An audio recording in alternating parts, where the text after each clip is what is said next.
रसोई के नीचे बहुओं का सीक्रेट लंच बॉक्स व्यापार। घर की रसोई में सानिया और सेजल दोनों बहुएं मिलकर खाना बना रही हैं। रसोई से खाने की खुशबू पूरे घर में फैली हुई थी। तभी सास माया रसोई के अंदर आकर, अरे बहुओं, खुशबू तो बहुत अच्छी आ रही है, क्या बना रही हो? माँ जी, आज तो हम राजमा चावल और साथ में पूरी बना रहे हैं। माँ जी, आज मैं डिफरेंट तरह का सलाद बना रही हूँ। अलग अलग सब्जियों को काट कर उसमें मसाले मिलाकर सलाद तैयार कर रही हूँ। अच्छा ठीक है, चलो जल्दी से बना लो। माया रसोई से बाहर आती है और हॉल में आकर बैठ जाती है। ससुर महेश हॉल में ही मौजूद है। महेश अपनी पत्नी से खाने के बारे में पूछते हुए, क्या हुआ, खाना बन गया? भूख लगी है? हाँ, बन ही रहा है, बहुएं खाना बना रही हैं, मैं अभी देख कर आई हूँ। अच्छा ठीक है। तभी घर के दोनों बेटे राम और श्याम और रवि ऑफिस से लौटकर घर के अंदर आते हैं। वो हॉल में खड़े होकर बात करते हुए, अरे वाह माँ, लगता है डाइनिंग टेबल पर खाना लगा है, इतनी अच्छी खुशबू आ रही है। बेटा, खाना लगने वाला है, जाओ तुम लोग भी चेंज करके आ जाओ, तब तक खाना लग जाएगा। भैया वो तो ठीक है, हम तो बैठ जाएंगे, लेकिन रवि अभी तक क्यों नहीं आया? हम तीनों एक ही ऑफिस में काम करते हैं, लेकिन पता नहीं क्यों वो हमेशा ही ऑफिस से छूटने के लिए लेट हो जाता है। क्या पता कहाँ चला जाता है, सीधे घर आता ही नहीं है। राम और श्याम अपने कपड़े बदलने के लिए अपने कमरे में चले जाते हैं। तभी मोहल्ले की दो पड़ोसन सुनीता और विनीता घर के बाहर से गुजर रही होती हैं। सुनीता माया के घर से आ रही खुशबू को सूंघकर विनीता से, देख रही हो विनीता बहन, कितनी अच्छी खुशबू आ रही उनके यहाँ से। हाँ भाई, वो तो हमेशा ही उनके यहाँ से अच्छी अच्छी खुशबू आती है। उनकी बहुएं खाना भी तो बहुत अच्छा बनाती हैं। तुमने कभी खाया है कि नहीं उनके यहाँ का खाना? नहीं, मैं तो कुछ ही दिन पहले मोहल्ले में आई हूँ, तारीफ सुनी लेकिन कभी खाया नहीं। चलो आज खिला कर लाती हूँ, तुम एक बार खाओगी तो तुम्हें लगेगा कि बार बार खाऊं। ऐसे जाकर खाना मांगना अच्छा थोड़ी लगता है। अरे खाना खाने का समय है, खाना लगता ही होगा। हम जाकर बैठेंगे तो वो हमें खाने के लिए जरूर पूछेंगी। हाँ, ये सही तरीका है। सुनीता और विनीता दोनों अंदर घर में आती हैं। वो माया के पास बैठकर बात करते हुए, राम राम बहन। आओ आओ सुनीता, बैठो, कैसी हो? अच्छी हूँ, बस यहाँ से गुजर रहे थे तो सोचा थोड़ी देर तुम्हारे पास बैठ जाएं। ऊपर से बहुओं के हाथ के खाने की खुशबू इतनी अच्छी होती है कि वो हमें खुद ही खींच कर ले आती है। अरे बैठना क्या है, अब आए हो तो खाना खाकर ही जाना, वैसे भी डाइनिंग टेबल पर खाना लग ही चुका है। माया उन्हें भी अपने साथ डाइनिंग टेबल पर ले आती है। सुनीता और विनीता बैठकर राजमा चावल और सलाद वाला खाना खाती हैं। खाना खाने के बाद सुनीता अपनी बात रखते हुए, सचमुच तुम्हारी बहुएं बहुत अच्छा खाना बनाती, इनके हाथों में तो जादू है। तभी छोटा बेटा रवि ऑफिस से घर लौटता है और डाइनिंग टेबल पर बैठते हुए सभी लोगों से, अरे सॉरी मैं लेट हो गया, आज काम ज्यादा था। भाभी मेरे लिए भी एक प्लेट लगा दो। हाँ देवर जी, प्लेट तो लगा दूंगी, लेकिन आप कुछ ज्यादा ही लेट हो गए। सभी लोग मिलकर खाना खा लेते हैं। खाना खाने के बाद सुनीता को खाना इतना पसंद आता है कि वो माया से, इतना टेस्टी खाना मैं अपनी बहू को ले जाकर खिलाऊंगी, जरूर उसे भी बहुत पसंद आएगा, थोड़ा सा पैक भी कर दो। दोनों बहुएं सानिया और सेजल अंदर जाकर खाना पैक करती हैं और आपस में बातें करते हुए, यही तो हमारी मुसीबत है, हम खाना अच्छा बनाते हैं तो हमें काम भी ज्यादा करना पड़ता है। कभी कोई पैक करा कर ले जाता है तो कभी कोई बिना बुलाए आकर खाता है, इसीलिए हमें खाना भी ज्यादा बनाना पड़ता है और बर्तन भी ढेर सारे धोने पड़ते हैं। हाँ, कई बार तो ऐसा लगता है कि हमारा अच्छा खाना बनाना ही हमारे लिए मुसीबत का कारण बन गया है, लेकिन अब क्या करें, करना तो पड़ेगा। दोनों बहुएं खाना पैक करके बाहर लाकर देती हैं। सुनीता और विनीता टिफिन लेकर अपने घर चली जाती हैं। कुछ दिन ऐसे ही बीत जाते हैं। एक दिन सानिया और सेजल घर का सारा काम खत्म करके बाजार सब्जियां खरीदने जाती हैं। सेजल, ऐसा करते हैं आज लौकी ले लेते हैं। लेकिन जेठानी जी, लौकी तो अच्छी नहीं बनती। अरे कौन कहता है कि लौकी अच्छी नहीं बनती, हम कोफ्ते बनाएंगे ना, लौकी के कोफ्ते बहुत ही अच्छे लगते हैं। दोनों बहुएं लौकी, भिंडी, हरी मिर्च और बाकी सब्जियां खरीदकर वापस लौटने लगती हैं। तभी रास्ते में हल्की फुल्की बारिश होने लगती है। ये देखकर सेजल, अरे बारिश होने लगी, किसी दुकान के बाहर रुक जाते हैं। वो दोनों एक दुकान के बाहर रुक जाती हैं। उस दुकान के बाहर एक स्टैच्यू पर बहुत सुंदर ड्रेस टंगी होती है। वो उस ड्रेस को देखकर आपस में बातें करते हुए, कितनी सुंदर ड्रेस है ना, इसका कलर भी कितना खूबसूरत लग रहा है। हाँ चलो ना, अंदर चलकर देखते हैं। दोनों बहुएं दुकान के अंदर जाते हैं और उस सूट का रेट टैग देखकर आपस में बातें करते हुए, इसका रेट तो ज्यादा महंगा नहीं है, बस 3000 का ही है। क्या सच में? देखने से तो बहुत महंगा लग रहा है। हाँ, ऐसे ड्रेस तो कम ही मिलते हैं, चलो इसे खरीद लेते हैं। हाँ, मैं अपने पति को फोन लगाती हूँ। सानिया अपने पति राम को फोन लगाकर बातें करते हुए, सुनिए, यहाँ बहुत सुंदर ड्रेस टंगा है, मुझे बहुत पसंद भी आया है, प्लीज आप मुझे 3000 रुपए भेज दीजिए, ये खरीदना चाहती हूँ। अरे तुम्हें तो पता है ना कि मेरा इतना बजट नहीं है और अब महीने के खर्चे भी बहुत सारे हैं। हमारा घर भी रेंट का है। सारे खर्चे कटकर मेरे पास इतने पैसे ही नहीं बचते कि हम अपने लिए शॉपिंग कर सके। इसलिए मैं तुम्हें पैसे नहीं दे पाऊंगा। सानिया अपने पति की बात सुनकर गुस्से में फोन काट देती है। सेजल सानिया का उदास चेहरा देखकर सारी बातें समझ जाती है और उन्होंने मना कर दिया। रुको, मैं अपने वाले को लगाती हूँ। सेजल अपने पति श्याम को फोन लगाती है और सूट के बारे में बताते हुए, सुनिए, मुझे एक मॉल के बाहर 3000 का एक सूट बहुत पसंद आया है। आप मुझे पैसे दे दीजिए, मैं उसे खरीद लेती हूँ। प्लीज आप मना मत कीजिएगा। देखो तुम मेरा दिमाग खराब मत करो। मैं ऑफिस में हूँ और वैसे ही ऑफिस में बहुत सारी टेंशन रहती है और ऊपर से तुम ये नई नई बातें मत किया करो।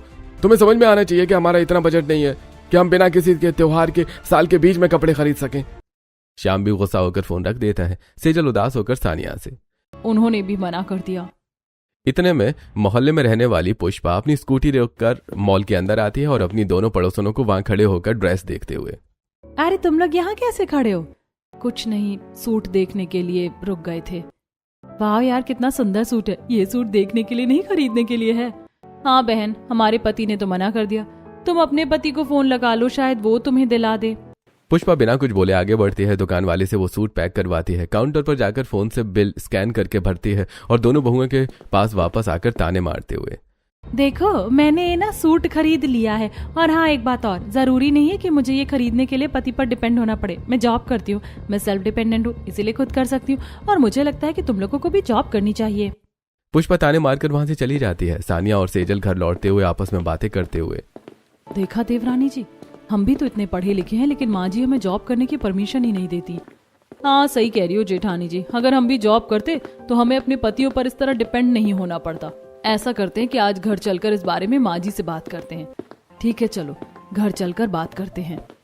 सानिया और सेजल घर पहुंचती हैं। घर के अंदर आते ही सास माया उनसे इतनी देर होने का कारण पूछते हुए, आ गई तुम दोनों? सब्जी लेने में इतनी देर लगा दी? सब्जियां खरीदने गई थी या उगाने? माँ जी, रास्ते में बारिश हो गई थी और हम रुक गए थे। पता है माँ जी, मॉल के अंदर एक बहुत सुंदर ड्रेस टंगी हुई थी। ऐसा कहकर सानिया अपनी सास की सारी बातें बता देती है। उसके बाद वो अपनी सास को समझाते हुए, माँ जी, मोहल्ले की सभी औरतें घर से निकलकर बाहर जॉब करती हैं। उन्हें अपने खर्चों के लिए अपने पति पर डिपेंड नहीं होना पड़ता। हम भी तो पढ़े लिखे हैं, हम भी तो जॉब कर सकते हैं। बस आप हमें अनुमति दे दें। कितनी बार समझाऊं कि हमारे घर की औरतें नौकरी नहीं करती हैं, इसीलिए तुम लोगों को कमाने की कोई जरूरत नहीं है। जैसा है वैसे चलने दो। माँ जी, आप समझने की कोशिश कीजिए। हमारा रेंट का घर है और घर के खर्च भी बहुत हैं। अगर हम भी जॉब करेंगे तो हम अपने घर को ही सपोर्ट करेंगे और अपने लिए एक नया घर भी खरीद पाएंगे। हाँ माँ जी, प्लीज आप मना मत कीजिए। मैंने कह दिया ना, तो कह दिया कि इस घर की कोई भी बहू जॉब नहीं करेगी। बस बात यहीं पर खत्म हो जाती है। माया गुस्से में बात खत्म करके अंदर कमरे में चली जाती है। तभी महेश पीछे से माया के पास आकर माया को समझाने की कोशिश करते हुए, जब बहुएं इतना बोल रही हैं तो तुम उन्हें जॉब करने की परमिशन क्यों नहीं दे देती हो? कमाना ही तो चाहती हैं और इतनी सारी औरतें कमा रही हैं, हमारी बहुएं भी कमा लेंगी तो क्या हो जाएगा? कैसी बात कर रहे हैं? भूल गए आप वो समय कि इसी कमाने की वजह से हमारे घर में कितना बड़ा हादसा हुआ था? और तब हमने अपने आप से वादा किया था कि हम अपने घर की बहुओं को कभी भी कमाने की परमिशन नहीं देंगे। हाँ, बात तो सही है। उस वक्त ने तो सब कुछ बदल कर रख दिया। उसके जख्म मुझे आज भी अपने दिल पर महसूस होते हैं। शाम के समय तीनों भाई ऑफिस से घर लौटते हैं। घर आने के बाद दोनों भाई अपने अपने कमरे में चले जाते हैं। वहीं सानिया अपने कमरे में राम को सारी बातें बताते हुए, ये क्या बात हो गई कि हम कमा नहीं सकते क्या? हम भी तो पढ़े लिखे हैं। अगर हम कमा लेंगे तो क्या बुराई हो जाएगी? प्लीज आप माँ जी से बात कीजिए और हमें जॉब करने की परमिशन दिलवाइए। सानिया, मैंने तुमसे पहले भी समझाया था और एक बार फिर समझा रहा हूँ, जब मेरी माँ नहीं चाहती है तो तुम क्यों कमाओगी? कोई जरूरत नहीं है, जैसा भी चल रहा है चलने दो। वहीं दूसरे कमरे में सेजल अपने पति को सारी बातें बताकर उससे बहस करते हुए, माँ जी, आखिर क्यों नहीं चाहती हैं कि हम कमाएं? आखिर बुराई क्या है कमाने में? ना ये मुझे पता है, ना ही मैं जानना चाहता हूँ। हमारे घर में औरतें काम नहीं करती। तुम्हारे लिए यही जानना काफी है। कोई जरूरत नहीं है काम करने की। सेजल भी अपने पति की बात सुनकर चुप हो जाती है। अगले दिन सुबह उठकर दोनों हमेशा की तरह अपने काम में लग जाती हैं और तीनों भाई अपने अपने ऑफिस चले जाते हैं। शाम को रिया पार्क के बाहर खड़ी होकर घड़ी देखते हुए, अभी तक आया नहीं है, ये तो हमेशा का लेट लतीफ है। तभी रिया देखती है कि एक आइसक्रीम पार्लर के बाहर हस्बैंड वाइफ आपस में झगड़ा कर रहे हैं। पत्नी अपने पति से, तुमने मुझे आइसक्रीम नहीं खिलाई, क्या तुम अपनी पत्नी को एक आइसक्रीम भी नहीं खिला सकते? अरे भगवान, समझा करो। शॉपिंग करने में सारे पैसे खर्च कर दिए, मेरे पास पैसे नहीं है। अब भला मैं तुम्हें आइसक्रीम कहाँ से खिलाऊं? ये सब देखकर रिया उसके पास आकर उस महिला से, समझ में नहीं आता कि आजकल की औरतें अपने पतियों से पैसों के लिए क्यों लड़ती हैं। अरे बहन जी, आप कैसी बातें करती हैं? अपने पतियों से ना लड़े तो क्या दूसरों के पतियों से लड़ने जाए? अरे खुद भी तो कमा सकती हो। छोटी छोटी चीजों के लिए पति के सामने हाथ फैलाना भी कोई अच्छी बात थोड़ी होती है। तुम कमाओ, अपने भी खर्चे उठाओ और पति की भी मदद करो। हाँ बहन, सही कहती हो। आज के बाद भले ही छोटा मोटा काम करूंगी, लेकिन मैं खुद भी कमाऊंगी। दोनों पति पत्नी खुश होकर वहां से आगे बढ़ जाते हैं। तभी रवि वहां आता है और रिया को देखकर हंसते हुए, अरे मेरी झांसी की रानी दूसरों को ज्ञान दे रही है। क्या कहा तुमने? अरे सॉरी, मैं तो बस तुम्हारी तारीफ कर रहा था। एक तो तुम लेट हो, ऊपर से ताने मार रहे हो मुझे। अरे बाबा, ऑफिस का काम था, लेट हो गया। मैं भी तो ऑफिस में ही काम करती हूँ, लेकिन मैं अपने ऑफिस से टाइम निकाल के तुमसे मिलने समय पर आ जाती हूँ और तुम हमेशा लेट करते हो। यार रिया, समझा करो, मेरे भाई भी मेरे साथ काम करते हैं, मुझे उनके जाने के बाद आना पड़ता है। अच्छा ठीक है, चलो फिर बैठकर बातें करते हैं। दोनों पार्क में बेंच पर जाकर बैठ जाते हैं। वो एक पॉपकॉर्न वाले से पॉपकॉर्न खरीदते हैं और खाते हुए आपस में बात करते हैं। मुझे एक बात बताओ रवि, हम क्या जिंदगी भर ऐसे चोरी चोरी मिलते रहेंगे? आखिर तुम मुझसे शादी कब करोगे? रिया यार, मैंने अपने घर में कई बार बात करने की कोशिश भी की है माँ से, लेकिन तुम जॉब करती हो और मेरे घर में बहुओं को जॉब की परमिशन है ही नहीं। तो फिर ठीक है, मैं तुमसे शादी नहीं करूंगी। अरे ऐसा मत बोलो यार, हमारा कॉलेज टाइम का प्यार है, इतना लंबा साथ हमने इसलिए तो नहीं निभाया ना कि एक दूसरे को छोड़ दें। जो भी हो, शादी तो मैं तुम्ही से करूंगा। फिर बताओ तुम, मैं क्या करूं? तुम्हें तो अच्छी तरह पता है कि मैं दूसरों पर डिपेंड होकर जीवन नहीं गुजार सकती और ना ही अपनी जॉब छोड़ सकती हूँ। मेरी झांसी की रानी, कौन कह रहा है कि तुम जिंदगी भर के लिए जॉब न करो? अरे बस कुछ समय के लिए छोड़ दो, धीरे धीरे मैं अपने माँ बाप को समझा दूंगा और फिर तुम जॉब करना। ठीक है चलो, तुम्हारे प्यार के लिए इतना तो कर सकती हूँ। रवि घर लौटता है। रात के समय डाइनिंग टेबल पर सब लोग खाना खा रहे होते हैं। तभी बड़ी बहू सानिया रवि से, क्या बात है देवर जी, आजकल बहुत खोए खोए रहते हो। जरूर कोई देवरानी पसंद कर ली है। हाँ भाभी, अच्छा हुआ आपने बात छेड़ दी। मैं आप सबको बताने वाला था कि मुझे एक लड़की पसंद है। ठीक है बेटा, अगर तुझे कोई लड़की पसंद है तो हमें कोई ऐतराज नहीं। बस मुझे इतना बता दे कि वो नौकरी तो नहीं करती है ना? नहीं माँ, नहीं करती। तो ठीक है, कल चलते हैं उसे देखने। अगले दिन पूरा परिवार रिया को देखने जाता है। सभी को रिया पसंद आ जाती है और शादी तय हो जाती है। कुछ ही दिनों में रवि और रिया की शादी हो जाती है और रिया दुल्हन बनकर घर आ जाती है। शादी के अगले दिन सुबह रिया रसोई में जाती है और परेशान होकर अपने आप से, मुझे तो अच्छे से खाना बनाना आता ही नहीं, अब मैं क्या करूं? तभी रिया की दोनों जेठानियां वहां आती हैं और रिया की बात सुनकर सानिया, अरे देवरानी जी, आप इतनी चिंता क्यों करती हैं? हम दोनों हैं ना, हम आपकी मदद करेंगे। सानिया और सेजल दोनों मिलकर रिया के साथ खाना बनवाती हैं। रसोई से बहुत अच्छी खुशबू आने लगती है। खाना बनकर तैयार हो जाता है और वो डाइनिंग टेबल पर लगा देती है। तभी मोहल्ले की दो पड़ोसने रिधिमा और सीता हॉल में आकर माया से, अरे बहन, आज तो तुम्हारे घर से बहुत ही अच्छी खुशबू आ रही है। लगता है नई बहुओं ने कुछ बनाया है। हाँ हाँ, आओ बैठो, आप लोग भी हमारे साथ खाना खाओ और खुद ही स्वाद चखकर बताना कि कैसा बनाया है। माया उन्हें लेकर डाइनिंग टेबल पर पहुंचती है। सभी लोग बैठकर खाना खाने लगते हैं। खाना खाकर सीता, बहन तुम कितनी खुश नसीब हो, तुम्हारी पुरानी बहुएं तो इतना अच्छा खाना बनाती ही थी, लेकिन नई बहू भी इतना अच्छा खाना बनाती है। ये सुनकर रिया धीरे से अपनी जेठानी के कान में, भाभी, इनको क्या पता कि आज भी खाना आपने ही बनाया है? सानिया और सेजल ये सुनकर मुस्कुरा देती है। कुछ दिन ऐसे ही बीत जाते हैं। एक दिन महेश सबको बताते हुए, अरे आज शाम को हम सभी को समिति की एक पार्टी में जाना है, सब लोग समय पर तैयार हो जाना। महेश की बात सुनकर तीनों बहुएं घर का सारा काम खत्म करती हैं और फिर अपने अपने कमरे में जाकर तैयार होने लगती हैं। सानिया अपने कपड़ों के अलमारी खोलकर देखती है, लेकिन उसे अपने लिए कोई अच्छे कपड़े नहीं मिलते। थोड़ी देर बाद दोनों बहुएं अपने देवरानी के कमरे में पहुंचकर, रिया, हमारे पास पार्टी में पहनने के लिए अच्छे कपड़े नहीं है। तुम्हारे पास कुछ है क्या पार्टी में जाने के लिए? तो हमें दे दो। हाँ हाँ बैठिए आप लोग, मैं अभी देती हूँ। रिया अपने नए कपड़े निकाल कर देती है। दोनों देवरानी जेठानी उसके ब्लाउज को ध्यान से देखकर, रिया, तुम तो मुझसे काफी पतली हो, तुम्हारा ब्लाउज मुझे फिट नहीं आएगा। हाँ, मुझे भी ये नहीं आएगा। चलो ठीक है, हमको अपने अपने पुराने कपड़े पहनने पड़ेंगे। क्यों जेठानी जी, आप लोगों के पास नए कपड़े नहीं है क्या? नहीं, हमने काफी दिनों से नए कपड़े नहीं लिए। शादी में भी रेंट से लेकर पहना था। घर के खर्च के बाद हमारा इतना बजट नहीं होता कि हम अपने लिए नए कपड़े खरीद सकें। यह सुनकर रिया को बहुत बुरा लगता है। सानिया और सेजल अपने अपने कमरे में जाकर तैयार हो जाती हैं और शाम को सब लोग तैयार होकर पार्टी में जाते हैं। सभी पार्टी में खड़े थे, तभी पुष्पा वहां जाकर दोनों बहुओं से, अरे तुम लोगों ने कितने पुराने कपड़े पहने हैं। देखो, मैंने अपनी कमाई से नया लहंगा खरीदा। अपनी कमाई के कपड़े पहनने की बात ही अलग होती है। खैर, तुम लोग ये नहीं समझोगे। अच्छा, मैं चलती हूँ। पुष्पा ताने मारकर वहां से चली जाती है। सानिया और सेजल को बहुत बुरा लगता है। तभी सानिया सेजल से, काश हम भी कमा सकते, हम भी नौकरी कर सकते। रिया को अपनी जेठानियों की ये बात सुनकर बहुत दुख होता है। पार्टी खत्म होती है और सभी घर आ जाते हैं। कुछ दिन ऐसे ही बीत जाते हैं। एक दिन घर के तीनों बेटे राम, श्याम और रवि ऑफिस से बहुत उदास होकर घर लौटकर सभी को बताते हुए, माँ, पिताजी, हमारी कंपनी को लॉस हो रहा है, इसलिए कंपनी बंद हो गई है और हम तीनों की नौकरियां छूट गई और कंपनी से मिले इस रेंटल हाउस को भी हमें कल ही खाली करना पड़ेगा। ये सुनकर सभी लोग बहुत दुखी हो जाते हैं। अगले दिन पूरा परिवार एक नए छोटे रेंटल हाउस में शिफ्ट हो जाता है। कुछ दिन ऐसे ही बीत जाते हैं।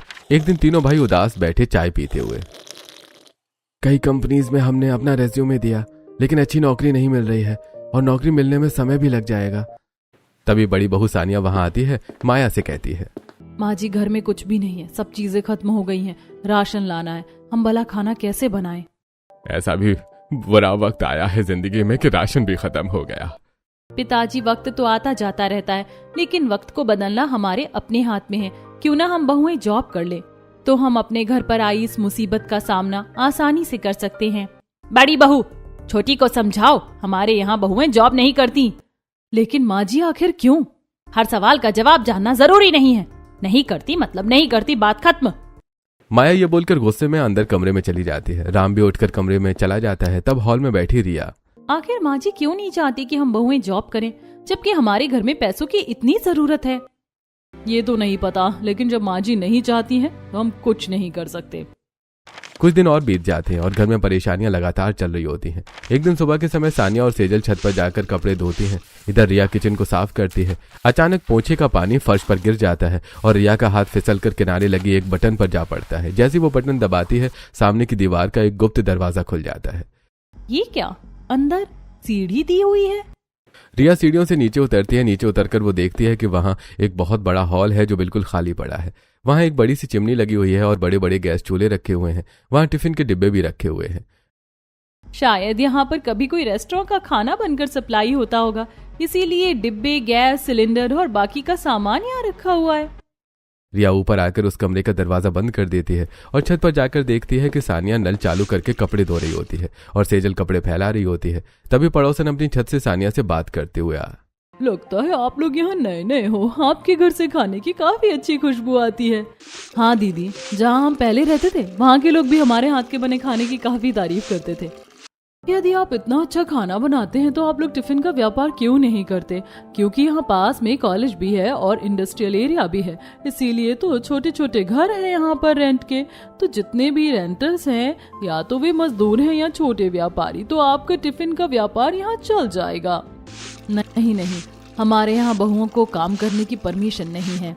ये सारी बातें रिया सुन लेती है। जब पड़ोसनें चली जाती हैं तो रिया अपनी दोनों जेठानियों के पास आकर, दीदी, वो पड़ोसन बिल्कुल सही कह रही थी, ये तो बहुत अच्छा आइडिया है। हम लोग बाहर जाकर जॉब नहीं कर सकते, लेकिन घर से टिफिन का व्यापार तो कर सकते हैं। नहीं रिया, इस बात के लिए भी माँ जी हमें कभी परमिशन नहीं देंगी। वो चाहती ही नहीं है कि उनकी बहुएं कमाएं। परमिशन की क्या जरूरत है, मैं बताती हूँ, चलो मेरे साथ। घर में उस समय कोई नहीं होता है, इसलिए रिया दोनों जेठानियों को नीचे गुप्त कमरे में ले जाती है। वो उन्हें वो बड़ा हॉल और गैस सिलेंडर के पास बाहर की तरफ लगी हुई चिमनी दिखाते हुए, हम सीक्रेटली यहाँ से अपने टिफिन का व्यापार शुरू करेंगे, किसी को कुछ पता नहीं चलेगा और हमारी कमाई भी हो जाएगी। तभी रिया के पति सुमित का फोन आता है। रिया फोन उठाकर, रुको मैं आ रही हूँ, तुम मेरे साथ एक जगह आओ, तुम्हें कुछ दिखाना है। रिया ऊपर कमरे में अपने चली जाती है और सुमित को नीचे गुप्त कमरे में लाकर पूरी बात बताती है। सुमित अपनी पत्नी का समर्थन करते हुए, ठीक है, अगर तुम तैयार हो तो मैं भी तैयार हूँ। हम सब मिलकर रसोई के नीचे बहुओं का सीक्रेट लंच बॉक्स व्यापार शुरू करेंगे। दिक्कत ये है कि टिफिन व्यापार के लिए हमें यहाँ राशन भी लाना होगा और बाहर जाकर लोगों से बात भी करनी होगी। उसका भी मैंने एक प्लान सोच लिया है। कल मोहल्ले के मंदिर में कथा है, माँ को कथा का शौक है, तो वो कथा जाएंगी और भाई और पापा काम ढूंढने। उस वक्त हम सब ये तैयारी करेंगे। ठीक है। अगले दिन दोपहर का समय माया मंदिर और घर के बाकी मर्द काम ढूंढने चले जाते हैं। पीछे से सुमित और तीनों बहुएं चुपचाप बाजार जाकर राशन, गैस सिलेंडर, सब्जियां और सारी चीजें खरीद कर ले आती हैं। वो माया के आने से पहले सब कुछ गुप्त कमरे में सेट कर लेती हैं। सारी चीजें सेट होने के बाद सुमित, चलो ये सब कुछ तो सेटअप हो गया है, अब मैं बाहर जाता हूँ और आसपास के फैक्ट्री, कॉलेज और हॉस्टल से लंच बॉक्स के ऑर्डर लेकर आता हूँ, ताकि तुम लोग कल से ही अपना व्यापार शुरू कर सको। ठीक है। अगले दिन दोपहर का समय है। बहुएं जल्दी जल्दी घर का सारा खाना बनाकर परिवार को खिला देती हैं। उसके बाद वो अपनी सास से, माँ जी, सारा काम खत्म हो गया है, हम तीनों अपने कमरे में मोबाइल पर मूवी देखने जा रहे हैं। ठीक है, जाओ। तीनों बहुएं कमरे में जाकर दरवाजा बंद करती हैं और थोड़ी देर बाद बाहर झांक कर देखती हैं तो हॉल में कोई नहीं था। तीनों बहुएं किचन से होकर दबे पांव गुप्त कमरे में पहुंच जाती हैं। चलो चलो, जल्दी जल्दी काम शुरू करो।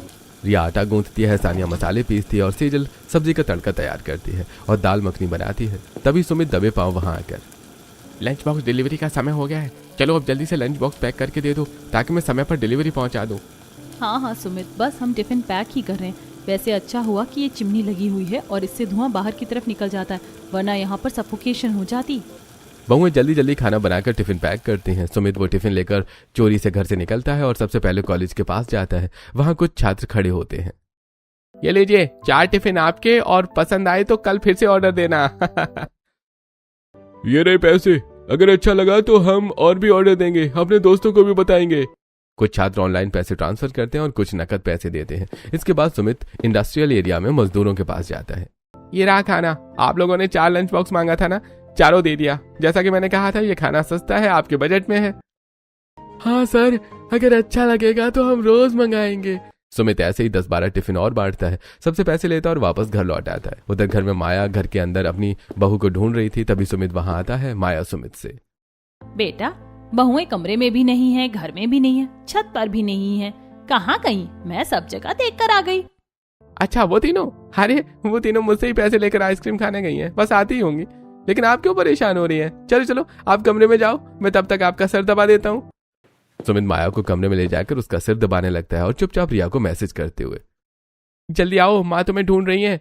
तीनों बहुएं तुरंत भागकर माया के कमरे में आती हैं। माया उन्हें देखकर, कहाँ गई थी तुम सब? माँ जी, हम आइसक्रीम खाने गए थे। अच्छा अच्छा, ठीक है। सभी अपने अपने कमरे में चले जाते हैं। रात के समय सुमित तीनों बहुओं को अपने कमरे में बुलाकर, ये रहे पैसे, और कुछ पैसे मेरे अकाउंट में हैं। देखो मोबाइल में मैसेज और कॉल आ रहे हैं, हमारा खाना लोगों को पसंद आ रहा है। कल से हमें और भी ज्यादा टिफिन की जरूरत होगी, लेकिन हमें ये काम बड़ी ही सावधानी से करना होगा। सुमित की बात सुनकर तीनों बहू बहुत खुश हो जाती हैं और फिर अपने अपने कमरे में जाकर आराम करती हैं। अगले दिन दोपहर में बहुएं सारा काम खत्म करके सास से, माँ जी, आज हम तीनों सोच रहे हैं कि अपने अपने कमरों की सफाई कर लें और आप भी पड़ोस में घूमाओ। वैसे भी आप अकेली घर में क्या करोगी? पिताजी भी बाहर गए हैं और तीनों भाई भी नौकरी की तलाश में गए हुए हैं। ठीक है, तुम लोग सफाई करो, मैं जरा पड़ोस में होकर आती हूँ। सास के जाते ही सुमित आ जाता है और सभी गुप्त कमरे में जाकर फिर से खाना बनाने लगते हैं। बहुएं फटाफट खाना बनाती और पैक करती हैं। सुमित टिफिन लेकर निकलता है और सबको डिलीवरी करके पैसे लेकर वापस आ जाता है। कुछ देर बाद जब माया वापस लौटती है तो वो घर के बाहर ही चिमनी से धुआं निकलते देखकर अपने आप से, अरे ये धुआं कहाँ से निकल रहा है चिमनी से? कुछ ना कुछ तो गड़बड़ है। माया चिमनी से निकलते धुएं को देखकर सोच ही रही होती है कि तभी मोहल्ले की पड़ोसन उसके पास आकर, क्या बात है बहन, तुम्हारे घर रोज इस चिमनी से धुआं निकलता है, साथ ही काफी अच्छी और अलग अलग खाने की खुशबू आती है। लगता है जैसे कोई रेस्टोरेंट का खाना बन रहा हो। पड़ोसन की बात सुनकर माया, जरूर कुछ तो है जो मुझे नहीं पता।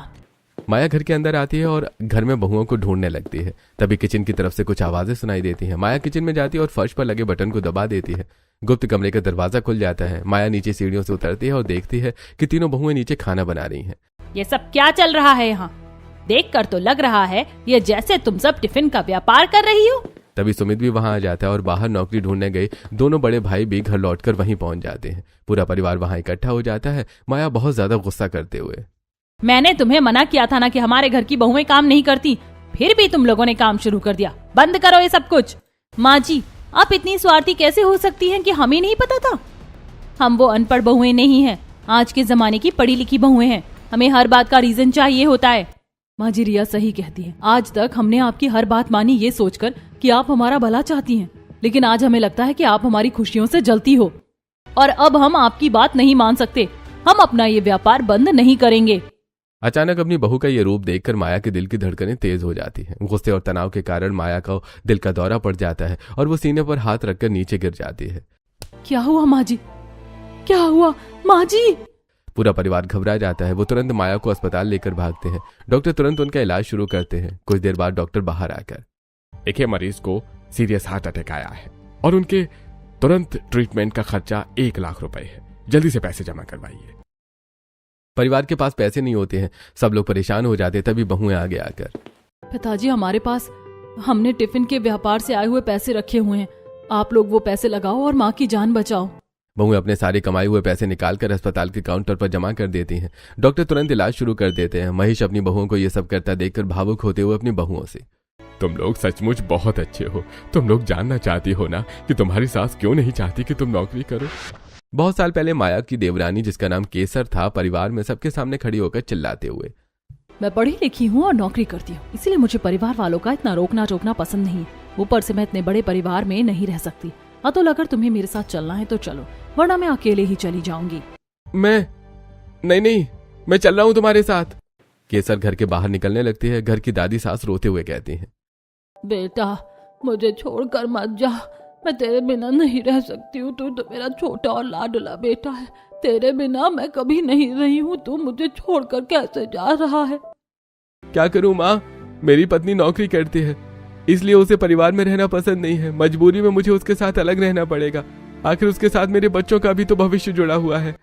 जैसे केसर घर का दरवाजा पार करके बाहर जाती है, सदमे की वजह से दादी सास को दिल का दौरा पड़ता है और वो वहीं गिरकर दम तोड़ देती हैं। माँ मैं छोड़कर चले गई। हे भगवान, नौकरी करने वाली बहू ने आज अपनी सास की जान ले ली। मैं आज कसम खाती हूँ कि मैं जीवन में कभी भी अपने घर की औरतों को नौकरी नहीं करने दूंगी। बस तभी से तुम्हारी माँ के दिल में नौकरी को लेकर यह डर बैठ गया था। कोई बात नहीं पिताजी, हमें सासू माँ की जान प्यारी है, वो नहीं चाहती तो हम नौकरी नहीं करेंगे। थोड़ी देर बाद डॉक्टर बाहर आकर, अब मरीज खतरे से बाहर है और उन्हें होश आ गया है, आप लोग जाकर उनसे मिल सकते हैं। परिवार के लोग अंदर मिलने जाते हैं। माया बेड पर लेटी होती है। देखा आपने, आज फिर वही अनर्थ होने जा रहा था। तुम गलत समझ रही हो माया, पहले पूरी सच्चाई जान लो। तुम्हारी इन बहुओं ने अपनी कमाई से पैसे देकर तुम्हारी जान बचाई है। महेश माया को पूरी बात बताते हैं। सुनकर माया की आंखें भर आती हैं। मैं कितनी बड़ी गलतफहमी में थी। मैंने सबको एक ही तराजू में तौल दिया, लेकिन सब अलग अलग होते हैं। बहुआ, मुझे माफ कर दो। कोई बात नहीं माँ जी, बस आप ठीक हो जाओ। अब हम काम नहीं करेंगे, बस आप ठीक रहो। बहुओं, अब तुम अपनी नौकरी और व्यापार कर सकती हो, मुझे तुम पर गर्व है। कुछ दिनों बाद घर का वही गुप्त कमरा अब एक रजिस्टर्ड ऑफिस बन चुका है। बाहर बोर्ड लग चुका है। छोटी बहू रिया ऑफिस संभालती है और वहीं से फूड डिलीवरी के ऑर्डर मैनेज करती है। टिफिन सेंटर का नाम माया का लंच बॉक्स व्यापार रख दिया जाता है। तीनों बेटे खुशी खुशी टिफिन डिलीवरी में मदद करते हैं और सास माया भी मुस्कुराते हुए बहुओं के साथ रसोई में हाथ बटाती है।